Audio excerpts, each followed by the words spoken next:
জোরে সত্য কথা বলতে হবে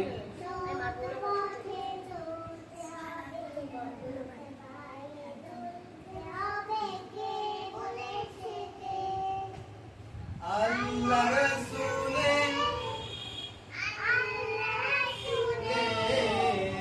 আল্লাহ রাসূলে আবার আল্লাহ রাসূলে আল্লাহ রাসূলে দ্বীনের নিশান হতে হবে আব্দুল্লাহ দ্বীনের